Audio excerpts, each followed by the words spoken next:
Commander Marcus Webb stared at the requisition form with mounting disbelief. The text glowed on his neural interface, each word more absurd than the last, due to documented human mating urges presenting potential risk to crew cohesion during extended deep space missions. Subject is hereby assigned 2 Zorathi companions for psychological stabilization purposes. The airlock hissed open, revealing his new quarters aboard the research vessel Meridian. The space had been modified, additional ventilation systems, temperature controls calibrated to alien physiology, and 2 tiny habitat pods no larger than shoe boxes positioned on his desk. Through the transparent aluminum walls, he could see them, his assigned companions. The Zorathi were perhaps 8 inches tall, their crystalline exoskeletons refracting the cabin's light into prismatic rainbows. One displayed deep blue formations along its thorax, while the other showed brilliant amber patterns. They moved with fluid grace despite their insectoid appearance, their 6 delicate limbs manipulating microscopic tools with precision that would shame a human surgeon. "I am Keth," the blue one announced, its voice emerging from a translation matrix barely visible on its carapace. "This is Islan. We have studied human behavioral patterns extensively." Webb settled into his chair, careful not to jostle their workspace. "Look, there's been some kind of mistake. I didn't request." "The Galactic Medical Council's analysis indicates otherwise," Islan interjected, her amber patterns flickering with what the translation software interpreted as amusement.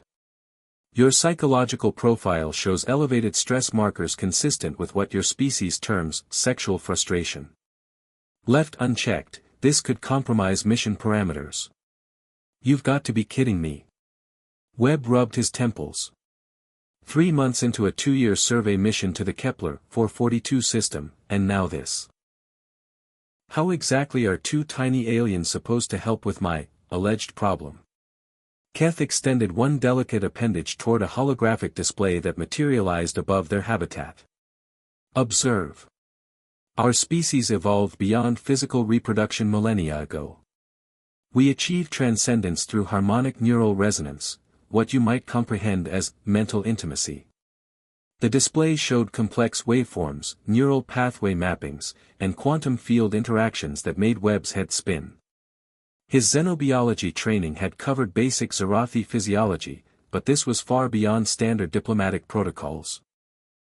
"The process is entirely non-invasive," Islan explained, her carapace shifting to deeper gold hues. "We establish a limited psychic link, allowing us to experience and fulfill your emotional needs without physical contact. Think of it as therapeutic companionship." Webb leaned back, processing the implications. The Zorathi were among the galaxy's most advanced civilizations, their technology bordering on incomprehensible. If their medical experts believed this arrangement could work, perhaps there was more to it than his initial skepticism suggested. "What does this involve exactly?" he asked. Keth's blue patterns pulsed rhythmically. "Twice daily, 15-minute sessions. We synchronize our neural oscillations with yours, creating a feedback loop that satisfies your species' need for intimate connection. No physical contact required, our consciousness temporarily merges with aspects of yours. The experience provides emotional satisfaction equivalent to human romantic interaction," Islan added.